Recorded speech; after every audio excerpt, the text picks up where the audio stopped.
إن الحمد لله نحمده ونستعينه ونستهديه ونعوذ بالله من شرور أنفسنا ومن سيئات أعمالنا أشهد أن لا إله إلا الله وحده لا شريك له وأشهد أن محمدًا عبده ورسوله اللهم صل على محمد وعلى آل محمد كما صليت على إبراهيم وعلى آل إبراهيم في العالمين إنك حميد مجيد أيها الناس أوصيكم ونفسي أولا بتقوى الله وطاعته وكثرة مخافته ولزوم أوامره واجتناب عما نهى عنه الله قال تعالى في كتابه العزيز يا أيها الذين آمنوا اتقوا الله حق تقاته ولا تموتن إلا وأنتم مسلمون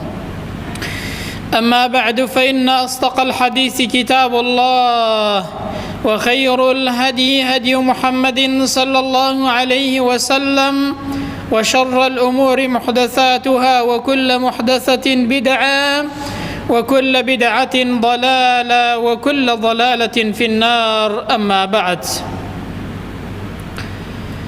بيقومان ديني إسلام بو بختوري إنسان هاتو لدنيا ولقيامت دا وهرچی که شریعتی اسلام فرمانی به ئێمە کردووە بێگومان بۆ دنیا و بۆ قیامەتمان مایەی سەرفرازیمانە و مایەی بەختەوەریمانە و مایەی ژیانێکی تەندروستمانە لە دنیادا و مایەی سەربەرزیشمانە لە قیامەتدا هەر فەرمانێکی خوای پەروەردگار و پێغەمبەری خوای صلی الله علیه وسلم کە ئینسان لێی بکۆڵێتەوە لە دنیادا بەر لە قیامەت بۆ قازانجی خۆمانە و بۆ بەرژەوەندی کۆمەلگاکەمانە و لە قیامەتیشدا پێی سەرفراز دەبین بۆیە بە کورتی باس لە حکمەتی خۆداپۆشینی ئافرەت و باڵاپۆشی ئافرەت دەکەین ئایا خوای پەروەردگار پێغەمبەر صلی الله علیه وسلم کە فەرمانی کردووە دەبێ ئافرەت خۆی داپۆشێت پۆشتە بێت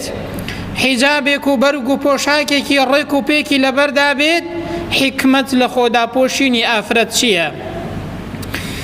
یەکەم دەڵێن حکمەتی خۆداپۆشینی ئافرەت بریتیە لە پاراستنی کەسایەتی ئافرەت و ڕێز و حرمەتی ئافرەت نیشاندانی ئافرەت وەکو ئینسان نەک وەکو مەینە ئینسان کە ئافرەتێک دەبینێ باڵاپۆشە وا دەزانێ ئینسانێکە دەیبینێت بەڵام ئەگەر غەیرە باڵاپۆش بێ وا دەزانێ مەینەیەک دەبینێت ئیسلام دەیەوێ ئافرەت وەکو ئینسان نیشانداد لە ناو کۆمەلگادا نەک وەکو مەینەیەک خەڵک تەماعی تێ بکات و چاوی خیانەتی ببڕیتێ بۆیە تەماشا دەکەین خوای پەروەردگار نمونەمان بۆ باز دەکات لە قورئاندا بەسەرهاتێکمان بۆ باز دەکات کە جێگەی دەرس و پەندە ئێمەش بۆ ئەوەی دەرس و پەندی لێ وەربگرین نمونەی ئافرەتێکمان بۆ باز دەکات بۆ ئەوەی ئافرەتەکانی ئێمەش چاوی لێ بکەن و بەو شێوازەیە بن دوای ئەوەی کە موسا پێغەمبەر سەلات و سەلامی خوای لێ بێت دەچێتە مەدیەن دەچێتە سەر ئاوێک چەند پیاوێک دەبینێ کە مەڕ و ماڵاتیان پێیە لەسەر ئاوەکەی مەڕ و ماڵاتەکانیان ئاو دەدەن دوو ئافرەتیش دەبینێ لەو لاوە ڕاوەستاون تاوەکو پیاوەکان مەڕ و ماڵاتەکەیان ئاو نەدەن ناتوانن بێنە سەر ئاوەکە بۆیە موسا پێغەمبەر لێیان دەپرسێ ئەوە چی دەکەن حاڵتان چییە بۆچی مەڕ و ماڵاتەکانتان ئاو نادەن دەڵێن وەڵڵا هەتاوەکو پیاوەکان لێ نەبنەوە و نەڕۆنەوە ئێمە ناتوانین مەڕ و ماڵاتەکەمان ئاو دەین باوکیشمان پیاوێکی پیرە لە ماڵەوە کەوتووە و ناتوانێ بێت مەڕ و ماڵاتەکەی بەخێو کات و ئاوی بدات بۆیە موسا پێغەمبەر هەڵدەستێت مەڕ و ماڵاتەکە بۆ ئەو دوو ئافرەتەیە ئاو دەدات ئاوەکەیان بۆ دەکاتەوە و بەردێک شتێکی کە لەسەری بووە لای دەبات ئەو دوو ئافرەتەیە مەڕ و ماڵاتەکەیان ئاو دەدەن و دەڕۆنەوە دوای ئەوەی کە لە لای باوکیان باسی پیاوەتی و چاکی و شەهامەتی ئەو پیاوە دەکەن باوکیان دەنێرێ بە دوای ئەو پیاوەدا دەڵێ بڕۆن بانگی کەن بۆ ئەوەی پاداشتی چاکەی ئەو پیاو چاکە بدەمەوە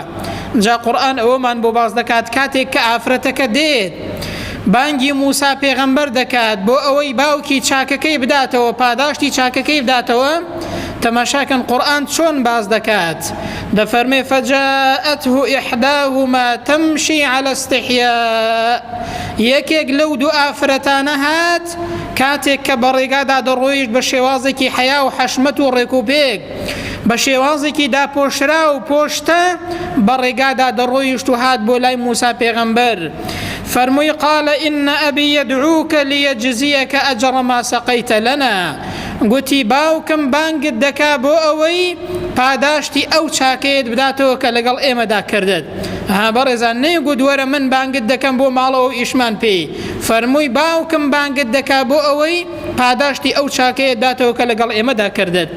ئینجا مەبەستەکە ئەوەیە قورئان کاتێک باسی ئەو ئافرەتەیەمان بۆ دەکات، باسی ئەوە دەکات کە هاتووە بانگی موسا پێغەمبەر بکات بە شێوازێکی حیا و حەشمەت و داپۆشرا و تەمشی على استحیاء بە ڕێگادا دادەڕوا بە شێوازێکی زۆر جوان. یەکێک لە زانایان فەرموویەتی تەماشاکەن قورئان دەفەرمێت تەمشی على استحیاء یعنی ئەو ئافرەتەیە بە ڕێگادا دەڕۆیشت على استحياء يعني لسر شر مشكو درويشت وكو أوايا قرآن بومان باز دكاد يعني نقل سر قاشكاني درويشت أو اندب حياة وحرمته ودابوش راوية وهاد بو أوي كبانجي موسى بيغمبر كاد وكو أوي لسر قاشكاني النار ولا سر حياة وحرمت برواد استحياء إج مبالغية لزور شر مشكو وهروها دابوش راوي أو أفرتيا أما بيامك بيمان دلت بريزان شاو لو أفرتيا بكين خۆدا پۆشین و حیا و شەرم و شکۆی ئافرەت بۆ پاراستنی کەسایەتی و حرمەتی ئافرەتە بۆ خۆیەتی لە دنیادا و هەروەها لە قیامەتیشدا پێی سەرفراز دەبێت. یەکێک لە ئافرەتان دایکی خەلات لە سەردەمی پێغەمبەردا صلی الله عليه وسلم کوڕێکی لەگەڵ پێغەمبەری خوادا شەهید ببوو. کاتێک کە چوو بۆ ئەوەی دەنگ و باسی کوڕەکەی بپرسێت بە شێوازێکی داپۆشرا و تەنانەت دەم و چاوی خۆشی زۆر جوان داپۆشی بوو بۆ هەواڵپرسینی کوڕەکەی ڕۆیشت. بۆیە هەندێک لە خەڵکی تانەیان لێدا وەکو چۆن ئێستا زۆر خەڵک تانە لە حیجابی ئافرەت دەدات، تانەیان لێدا گوتیان باشە کوڕەکەت تەماشا دەکەی کوژراوە و کەچی ئەتۆ بەو شێوازەیە دەی هەواڵی دەپرسی، دیارە عادە دوا بووە ئافرەتێک کە کوڕی بکوژرێت یان کەسێکی لێ بمرێت وەکو ئێستا دەبینین لەچکی خۆیان دادنێن و بەرەوکی خۆیان دادەدڕن و بە شێوازێکی زۆر ناشەرعی شین و ڕۆڕۆ دەکەن. بۆیە ئەو ئافرەتە ئیماندارەیە وەڵام دەداتەوە دەفەرمێت من کە ئامادەم کوڕەکەم لە دەستدەم لە پێناوی خوای پەروەردگاردا شەهید بێت، بەڵام ئامادە نیم حیا و حورمەت و کەسایەتی خۆم لە دەستدەم. بەڕێزان ئەوە ئافرەتی ئیماندارە مەوقیفی ئاوایە، هەڵوێستی ئیمانی ئاوایە، ئامادە نیم حیا و حورمەتی خۆم لە دەستدەم با کوڕەکەم شەهید بوو بێ لە پێناوی خوای پەروەردگاردا، بەڵام حیا و حورمەتی خۆم لە دەست نادەم. کەواتە یەکێک لە حکمەتەکانی خۆداپۆشینی ئافرەت بریتیە لە پاراستنی ئافرەت، بریتیە لە پاراستنی حیا و کەڕامەت و شەخسیەتی ئافرەت لە دنیادا بەر لە قیامەت. دووهەم لە حکمەتەکانی خۆداپۆشینی ئافرەت بۆ ئەوەیە کە بیسەلمێنێ کە ئیمانداری ڕاستەقینەیە، کە پابەندی دینەکەیەتی، کە پابەندی بڕیاری پەروەردگارە. گەورەی ئینسان لەوەدایە کە ئینسان بەندەی خوای پەروەردگار بێت و ملکەتی خوای پەروەردگار بێت. بەڕێزان تەماشاکەن خوای پەروەردگار پێمان دەفەرمێت یا ئەیوهە النەبی قل لأزواجك وبناتك، ئەی پێغەمبەر صلی الله عليه وسلم بە خێزانەکانت بڵێ، بە کچەکانت بڵێ وەنیساء المؤمنین، بە هەموو ئافرەتانی ئیماندار بڵێ با چۆن بن، با چۆن بن، شخصیت و کەسایەتیان چۆن بێت، یودنین عەلەیهن من جەلابیبیهن، با چارشێوەکانیان جوان بەسەر خۆیان دادەن، خۆیان داپۆشن، خۆیان پۆشتەکەن، تەنها دەم و چاوی دەست نەبێ، شوێنەکانی دیکەیان بە دەرەوە نەبێت. بۆچی؟ جا قورئان حکمەتەکەمان بۆ ڕوون دەکاتەوە. بەڕێزان ذلك أدنى أن يعرفن فلا يؤذين، ئەوە باشترە، نزیکترە بۆ ئەوەی کە بناسرێن خاوەنی حیا و حرمەت و کەسایەتی خۆیانن، خاوەنی شخصیاتی خۆیەتی، بۆ ئەوەی بناسرێ ئەو ئافرەتە ئیماندارە وەڵامی پەروەردگاری داوەتەوە، و بۆ ئەوەی لە تەماع و چاوی ئەو کەسانەی کە دڵیان نەخۆشە ئەو ئافرەتەیە پارێزراو بێت. بەڕێزان ئەوە حکمەتەکەی قورئان بۆمان ڕوون دەکاتەوە. بۆیە یەکێکی دیکە لە حکمەتەکانی ئەوەیە بۆ ئەوەی بیسەلمێنین کۆمەڵگەی مسلمان پابەندی بڕیاری شەریعەتەکەیەتی، پابەندی بڕیاری خوا و پێغەمبەرە صلی الله عليه وسلم. والله گەورەی ئینسان، شخصیەت و کەسایەتی ئینسان لەوەدایە کە ئینسان پابەندی بڕیاری شەریعەت بێ و پابەندی خوا و پێغەمبەری خوا بێت صلی الله عليه وسلم. بەڵام ئێستا جاری وا هەیە واقعی خۆمان دەبینین، ئینسانی وا هەیە خۆی بە مسلمان دەزانێت، مسلمانە کە لەی دەپرسی دەڵێ بەڵێ مسلمانە، مامۆستا چۆن مسلمان نێم؟ کەچی تەماشا دەکەی هیچی بەسەر هیچەوە نییە، کەچی تەماشا دەکەی بەرگ و پۆشاکێکی لەبەردایە هەروەکو ئەوەیە کە لەبەری دانەبێت. برایەک گێڕایەوە گوتی جارێکیان مامۆستایەک لە یەکێک لە شارەکانی خۆماندا دوو ئافرەت دەبینێ کە زۆر بە شێوازێکی خراپ سفور بوون، خۆیان دانەپۆشی بوو، ئەعزایەکانیان بە دەرەوە بوو، تەنانەت بەرگ و پۆشاکێکی وایان لەبەردا بوو وەکو ئەوە کە هەر لەبەریاندا نەبێت. گوتی مامۆستایەکە زۆر پێی سەیر بوو، پرسیاری لەو دوو ئافرەتەیە کرد، گوتی زەحمەت نەبێ پرسیارێکم هەیە لێتان ئیجازە هەیە و پرسیارەتان لێ بکەم؟ گوتیان فەرموو. گوتی وەڵڵاهی پێم سەیرە ئێوە مسلمانن یان مەسیحین؟ دەمەوێت بزانم مسلمانن ئێوە یاخود نا؟ گوتیان مامۆستایی چۆن مسلمانین؟ ئەرێ وەڵڵا بەخوا مسلمانین و نوێژیش دەکەین و کوڕە بەخوا قورئانیش دەخوێنین لە ماڵەوە. مامۆستایەکە دەڵێ پێم گوتن باشە ئەی کە قورئان دەخوێننەوە و نوێژ دەکەن، ئەی برام عەجایب بۆچی ئاوا خۆتان ڕوود کردوتەوە؟ ئەی بۆچی بەرگ و پۆشاکتان لەبەردانیە؟ ئەی بۆچی خۆتان جواندا نەپۆشیەوە برام؟ ئەی کە قورئانت خوێندوتەوە خوای گەورە پێت نافەرمێ وەنیسائی المؤمنین، پێیان بڵێ دەبێ ئافرەتی ئیماندار خۆی داپۆشێت، دەبێ ئافرەتی ئیماندار پۆشتە پێت و ئەعزاکانی خۆی داپۆشێت. دەی برام یەکێک لە حکمەتەکانی ئەوەیە ئێمە بیسەلمێنین لە مەیدانی واقعدا کە مسلمانین، چونکە ئینسان کە بە زمان بڵێ مسلمانم بەڵام لە مەیدانی واقعدا بەکردەوە نەیسەلمێنێ کە مسلمانە، بەڕاستی مسلمانەتیەکەی هیچ معنایەکی نییە. بۆ ئەوەی کە بیسەلمێنین مسلمانی ڕاستەقینەین، کۆمەڵگەیەکی مسلمانین، دەبێ ئافرەت و پیاو پابەندی شەریعەت و بڕیاری خوا و پێغەمبەر بێت کە گەورەی ئینسان و کەسایەتی ئینسانیش لەوەدایە. بەڕێزان، سێهەم لە حکمەتەکانی خۆداپۆشینی ئافرەت ئەوەیە کە پاراستنی ئافرەتە لە کەسانی دڵنەخۆش، لە کەسانی خراپکار، لەو کەسانەی کە دەیانەوێ بۆ بەرژەوەندی خۆیان بەکاری بێنن. بۆ پاکیەتی دڵی پیا و ئافرەت ئەوە باشترە کە ئافرەت داپۆشراو بێت. خوای پەروەردگار دەفەرمێ فەلا تەخضەعن بالقەول فیطمع الذی فی قەلبه مەرض. ئەگەر قسەتان کرد بە شێوازێکی سەرنجڕاکێش و نەرم و ناسک، بەو شێوازەیە ئافرەتانی ئیماندار قسە مەکەن. بۆچی؟ بۆ ئەوەی کەسانی دڵنەخۆش تەماعتان تێ نەکەن، بۆ ئەوەی چاوی خیانەتتان نەبڕنێ، بۆ ئەوەی بە چاوێکی خیانەت و خراپەوە تەماشاتان نەکەن. کەواتە خۆداپۆشینی ئافرەت بۆ پاراستنی کەسایەتی ئافرەتە، بۆ پاراستنی ئافرەتە لە کەسانی دڵنەخۆش و خراپەکار. خوا پەناماندات کە دەیانەوێ بۆ بەرژەوەندی خۆیان ئافرەت و کچی خەڵک بەکار بێنن، جاری وهەیە بۆ ڕیکلامەکانی خۆیان بەکاری دێنن، بۆ ئەوەی ئافرەت کەسایەتی پارێزراو بێت. ئەوە حکمەتی خۆداپۆشینی ئافرەتە. چوارەم لە حکمەتەکانی خۆداپۆشینی ئافرەت بەڕێزان لە ڕووی زانستیەوە ئەوڕۆ سەلماوە زانایانی بواری زانستی پێمان دەڵێن بۆ ئەوەیە کە جەستەی ئافرەت پارێزراو بێت لە بەرکەوتنی تیشکی خۆر و لە زیانەکانی تیشکی خۆر. پێتان سەیر نەبێ ئەوەی کە قورئان فەرموویەتی ئەوڕۆ زانایانی بواری زانستی لە سەرچاوە زانستیەکاندا باسییان کردووە، دەڵێن دەبێ ئافرەت خۆی لە بەرکەوتنی تیشکی خۆر بپارێزێت، چونکە زیانی پێ دەگەیەنێت، چونکە جەستەی ئافرەت نەرم و ناسکترە، نابێت تیشکی خۆر لێیدا. ئافرەتی وا هەیە چەندین ئافرەت کە دەچێتە بەرهەتاو لە کاتێکدا کە پۆشاکی لە بەردانیە دەبێت دەرمانی دژەخۆر بەکاربێنێت، مەسروفێکی زۆر بکات، لە ڕووی ئابووریەوە زەرەرێکی زۆر بکات بۆ ئەوەی کە جەستەی پارێزراو بێت لە بەرکەوتنی تیشکی خۆر. شەریعەتی ئێمە دەڵێ با خۆی داپۆشێت، لە چاوی کەسانی خراپکاریش پارێزراو دەبێت، لە ڕووی زانستیشەوە جەستەی ئافرەت پارێزراوتر دەبێت.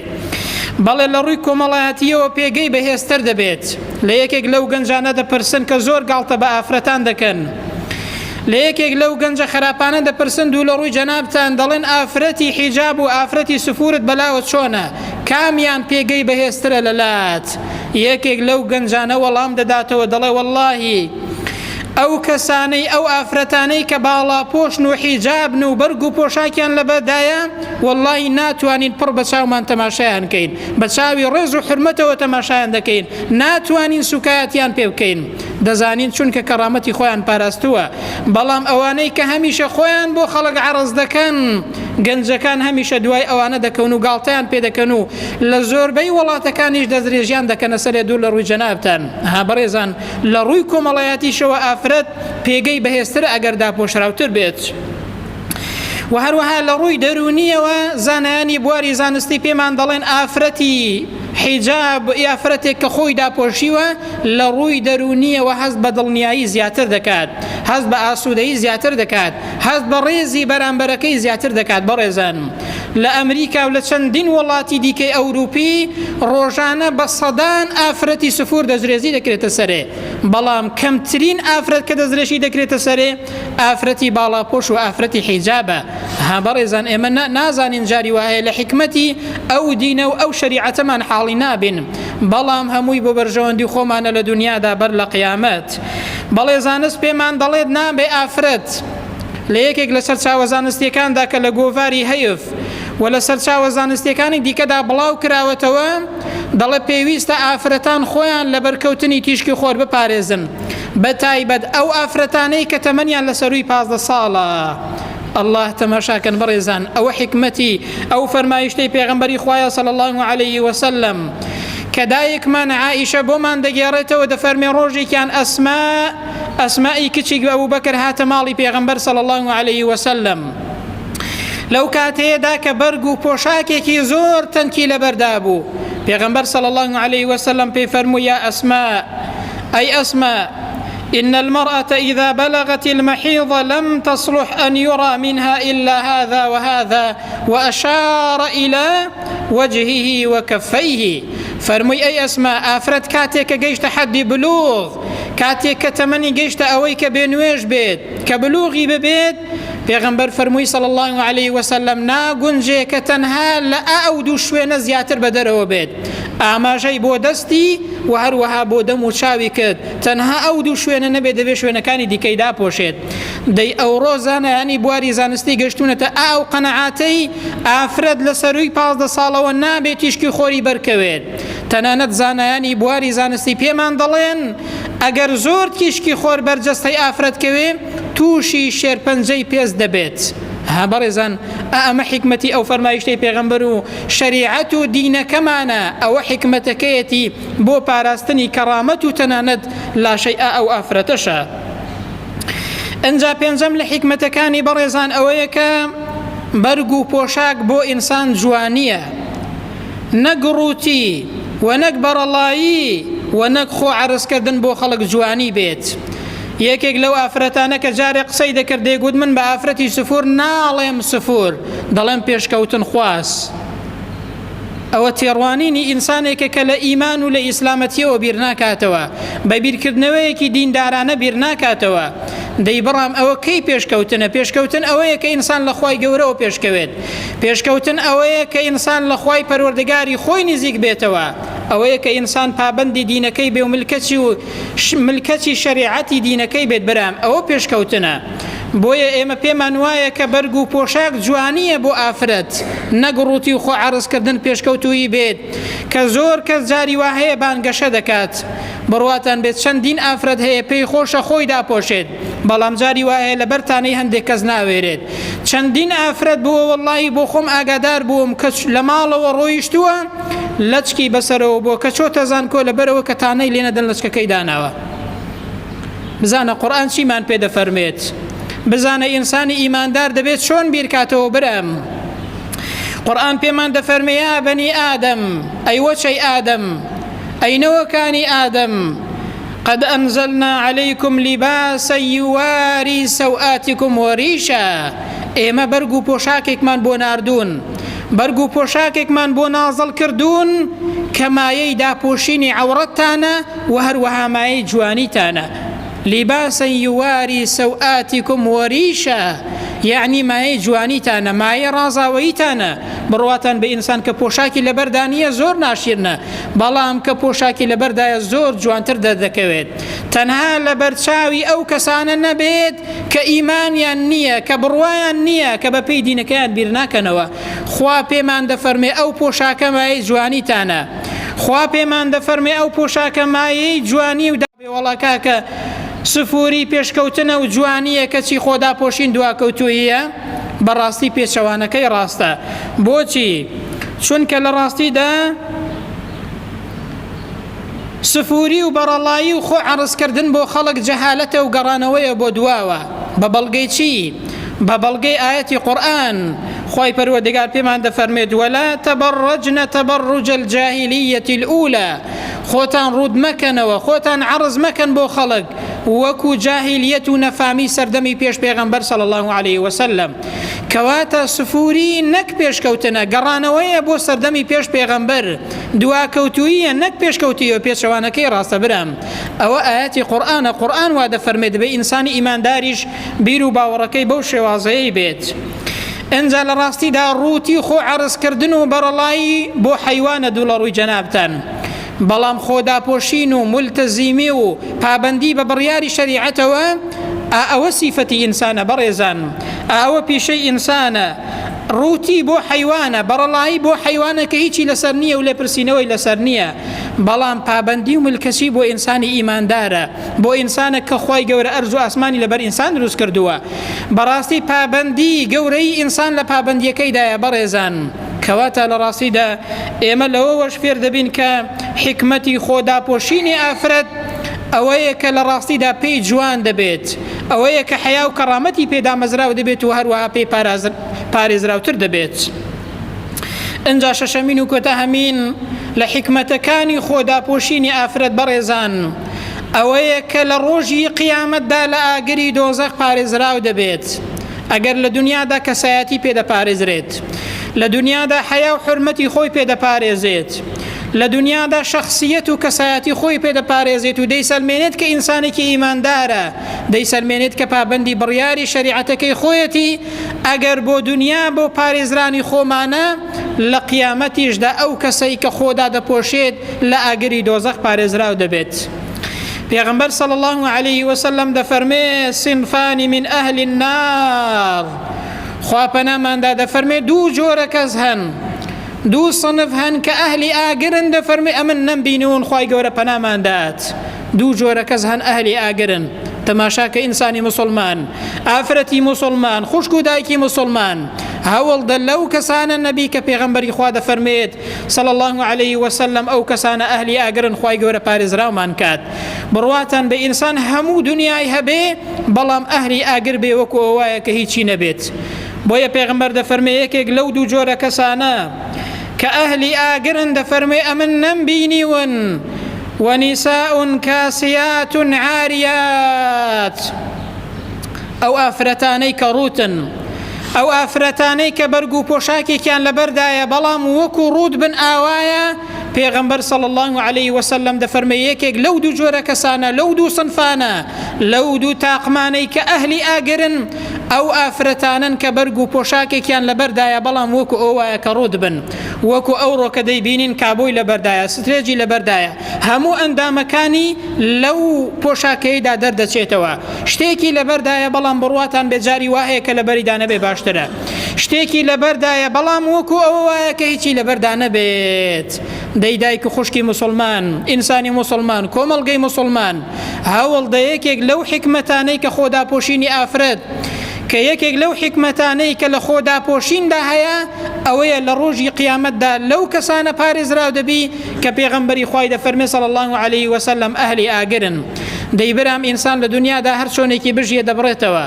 ئینسان لە دنیادا چۆن بژیێت، هەر چۆنێکی بژیێت، بڕواتان بێدەچینەوە بەردەستی خوای پەروەردگار. هەمووی بەقەد ئەوە نییە کە ئینسان ئەهلی ئاگر بێ، خوا پەناماندات. کەواتە لەوە بۆمان دەردەکەوێت بەڕێزان لە شەریعەتی ئیسلامدا هەرچی کە بڕیاری لەسەر دراوە بۆ بەرژەوەندی خۆمانە، بۆ ئەوەیە کە لە دنیادا پارێزراو بین، حیا و حرمەت و کەسایەتیمان پارێزراو بێت، بۆ ئەوەیە کە لە قیامەتیش لە سزای خوای پەروەردگار پارێزراو بین. بۆ ئەوەیە کە لە ئاگری دۆزەخ پارێزراو بین، بۆ ئەوەیە کە بەهشتی خوای پەروەردگار و ڕەزامەندی خوای پەروەردگار بەدەست بێنین. دەیکەوا بوو بەڕێزان دەرەنجامی کۆتایی ئەو بابەتە پێمان دەڵێت پابەندیمان بەو شەریعەتەوە بەڕاستی مایەی سەرفرازی و مایەی بەختەوەری دنیا و قیامەتمانە. هەر کەسێک پابەندی شەریعەت بێت، پابەندی ئەو دینە پیرۆزە بێت، واللهی لە دنیادا سەربەرزە، خاوەنی کەسایەتیە، خاوەنی حیا و حورمەتە، خاوەنی ڕێزە بڕواتان بێت لە چاوی کەسانی ئیمانداریشدا، لە ناو کۆمەڵگاشدا خاوەنی حیا و حورمەت و ڕێزی خۆیەتی، و لە ڕۆژی قیامەتیشدا ڕەزامەندی خوای پەروەردگار وەدەست دێنێت، پارێزراو دەبێت لە ئاگری دۆزەخ، خوای پەروەردگار هەموو لایەکی لە ئاگری دۆزەخ پارێزراو کات. بۆیە لە ڕاستیدا لێرەوە حکمەتی ئەو قەولەمان بۆ دەردەکەوێت کە ئیبن القەیم دەفەرمێت إن الشريعة أساسها إن الشريعة مبناها وأساسها على الحكم. براستي شريعة إسلام بنشينو بناغكي لسر حكمته لسر برجواندي إنسان دا مزراوة لسر برجواندي إنسان بو دنيا وقيامات.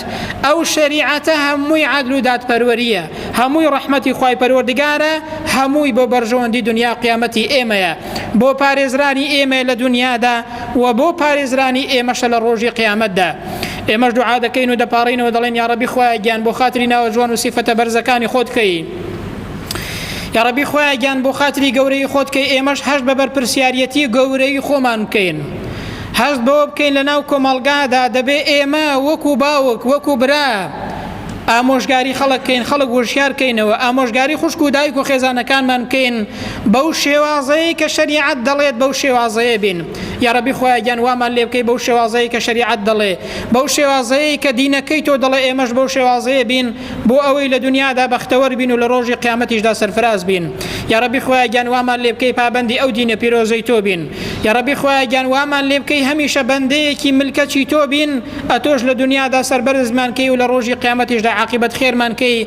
وامان لێ بکەی کە لە ئاگری دۆزەخ و لە سزای تۆ پارێزراو بین، هەموو لایەکمان بە بەهشتی پڕناز و نیعمەتی خۆت شاد کەی، بە ئیمانەوە بمان ژیێنی، بە ئیمانەوەش بمان مرێنی، ئیمانداری ڕاستەقینە بین، بەکردەوە لە مەیدانی واقعدا بیسەلمێنین کە بە زمان دەڵێن مسلمانین. یا ڕەبی خوایە گیان وامان لێ بکەی کە بەکردەوەش مسلمان بین، عاقبەت خێری دنیا و قیامەتمان بکەی. آمين آمين. أقول قولي هذا واستغفر الله لي ولكم، وبعد أعوذ بالله من الشيطان الرجيم. ربنا آتنا في الدنيا حسنة وفي الآخرة حسنة وقنا عذاب النار. اللهم آمين.